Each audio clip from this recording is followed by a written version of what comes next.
Channel விஎஸ்பிஎம் channel subscribe பண்ணாதவங்க subscribe பண்ணிக்கோங்க. கூடவே இருக்கிற பெல் பட்டனை கிளிக் பண்ணிக்கோங்க. இன்றைக்கி வந்து மைதா மாவு முறுக்கு செய்கிறதுக்காக மாவு எடுத்துருக்குறேங்க.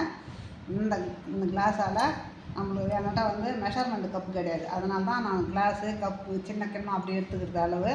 இந்த மாதிரி நீங்கள் ஒரு அளவு எந்த அளவு எடுத்துக்கினாலும் ஒரு அளவு எடுத்துக்கங்க. இதெல்லாம் 4 கிளாஸ் மாவு போட்டிருக்குறேன். இதை எடுத்துகிட்டு போயிட்டு நம்ம அவிச்சு எடுத்துகிட்டு வந்துடலாம். பண்ணி இட்லி குண்டானை வச்சு துணியை போட்டிருக்கிறேன். இப்போ இதில் நம்ம கொட்டி அவிச்சிக்கலாம்.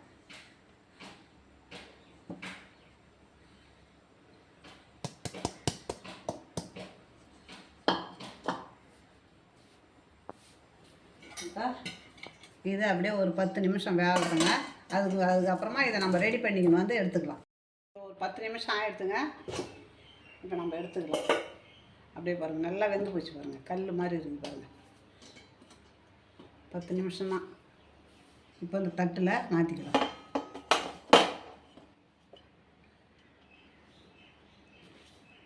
அப்படியே ஆறட்டும். ஆறுனா இதை சலிக்கணும்.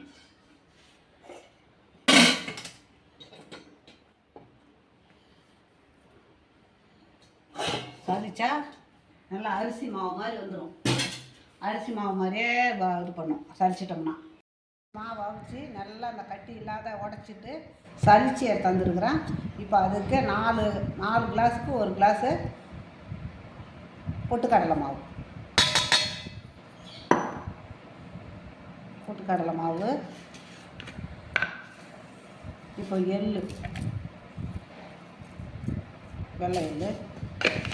வெள்ளை எள்ளு உங்கள்கிட்ட கருப்பு எள்ளு இருந்தால் கருப்பு எள்ளு போட்டுக்கோங்க. என்கிட்ட வெள்ளை எள்ளு தான் இருக்குது. இப்போ ஜீரகம் 1 ஸ்பூனு, ஓமம் ஒரு 1/2 ஸ்பூனு, ஓமம். இப்போ பெருங்காயத்தூள். இப்போ காஷ்மீர் சில்லி கொஞ்சம்.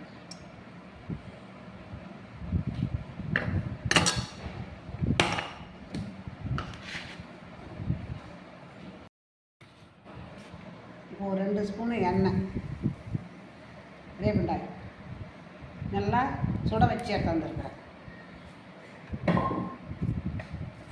இப்போ இதை எல்லாத்தையும் ஒன்றா நம்ம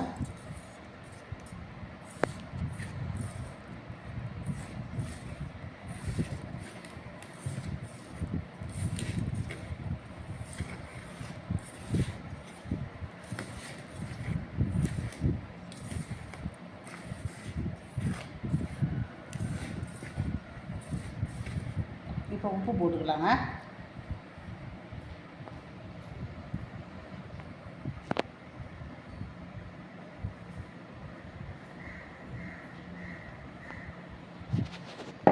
இப்போ இதுக்கு தேவையான உப்பு.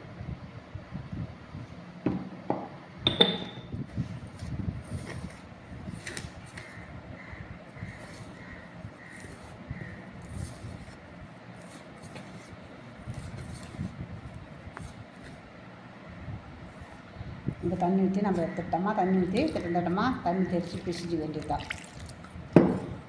சப்பாத்தி மாவு மாதிரி பிசிஞ்சிக்கணும். இந்த காரைக்குடி முறுக்கு பழைய எண்ணெய் தடவிக்கிறேன்.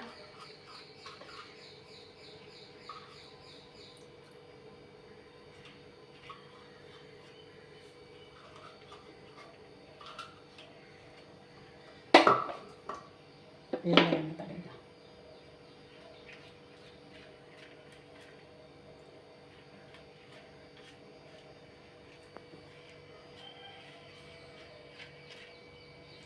அந்த தட்டில் கொஞ்சம் எண்ணெய் தடவிக்கலாம்.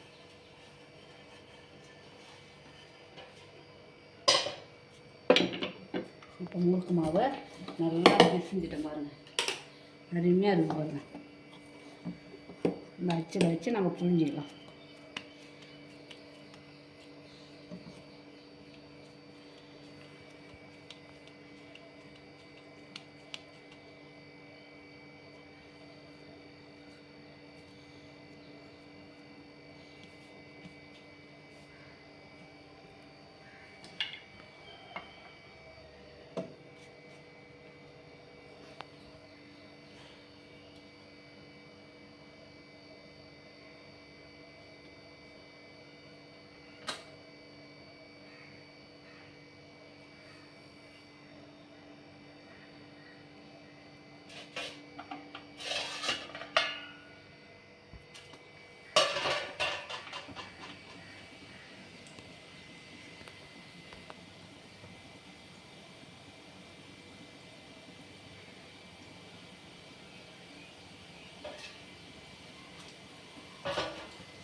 ஆயிடுச்சுங்க, எடுத்துக்க வேண்டியதுதான்.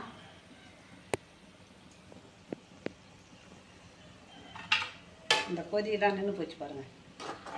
இப்போ நம்ம இப்படியே எடுத்துக்கலாம்.